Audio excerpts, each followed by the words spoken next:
Comparison. Comparison is the thief of joy. Eleanore Roosevelt said that, and it's true.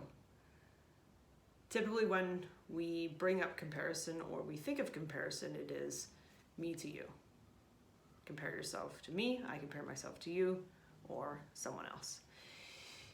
And what made me think of this topic is earlier I was talking about hoping that the things that I do to push myself is either neutral or motivating or inspiring because I didn't used to be this way. I didn't have anyone to look up to. I didn't look up to anyone, just like pretty girls. Oh. Anyway, yeah, so I didn't have any sort of example as to like what to do. It was just, you know, my mom was in a situation, she did really great with what she had, but that was not the ideal situation. You don't want to aspire to turn out in that scenario because it was fucking hard. I guess this is pretty hard too. Well, however,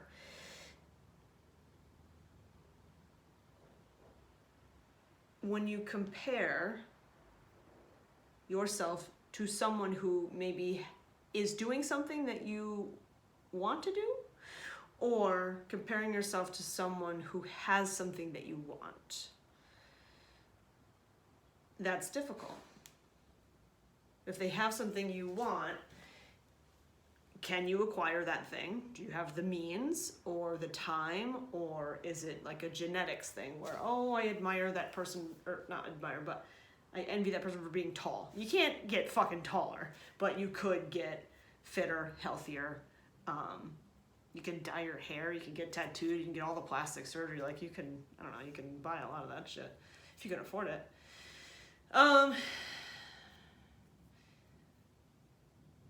But for me, that's not the point. When I share things that I do, it's like, hey, like draw attention over here. Look at this crazy thing, and this is the actual like thing that I have to say with the intention of helping. Because when other people who have come from shit things are successful in their pursuit of happiness, I'm not talking about finances. I'm certainly not talking about finances. I am the, that's a different day. Being successful in the pursuit of happiness, not having it, working for it, and achieving it. And it's not to be a constant, you know, like, oh, I'm just happy all the time. But being able to find it at all, I define that like that's the most successful thing. Anyway, so comparison. I have had people say to me like, oh, I see what you're doing, like what about the 4x4x48, or if I just talk about anything that I do fitness related, I have had people say, well, you know, I can't do that, or, well, I'm nothing. I had a lady say that to me in the grocery store, that she's nothing. And that's not true. We're all something. I am made of certain things, and I'm putting my energy into parts of who I am. That's what we do. We are this quilt of a personality and body type and physical ability. And what we choose to direct our energy toward or away from is who we become. But it doesn't mean that that's the only version of yourself that is possible. This version of me, the one that if you know me, like, and you know me recently, and by recent I mean since I've been in my 30s, where was I? Shit.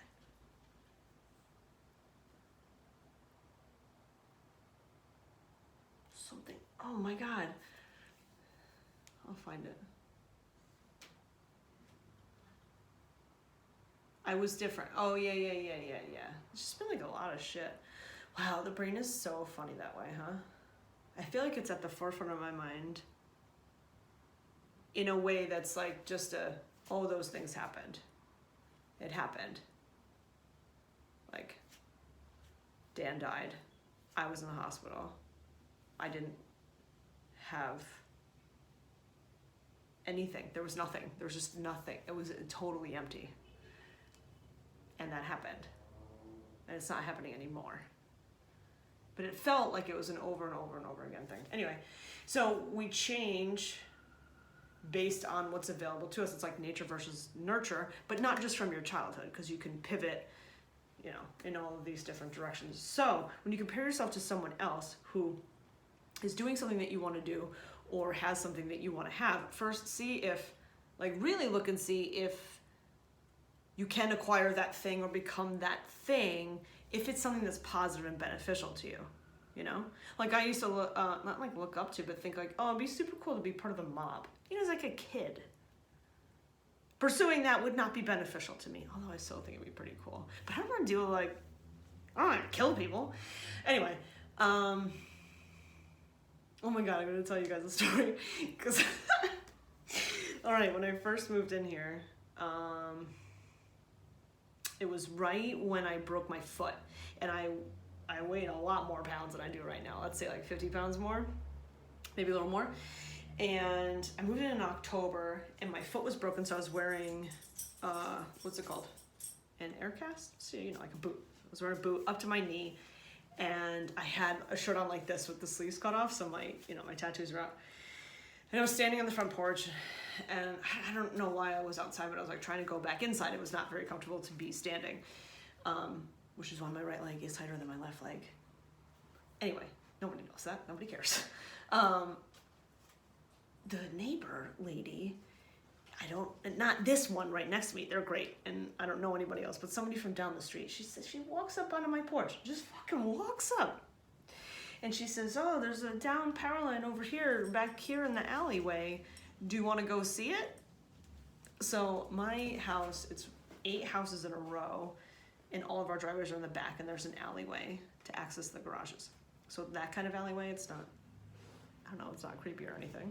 I think of an alleyway as being creepy. Anyway, she's like, yeah, do you want to go back there? And I said, and I just kind of gestured to my leg. I'm like, nah, you know, this doesn't feel so great. I gotta go sit down. And she's like, well, all right. But like, she's on speakerphone. That's what it was. She was on speakerphone with National Grid, just like yelling about the downed wire, and then just walking up my fucking walkway while I'm standing there like, I don't even know you. That's my story about that. Oh.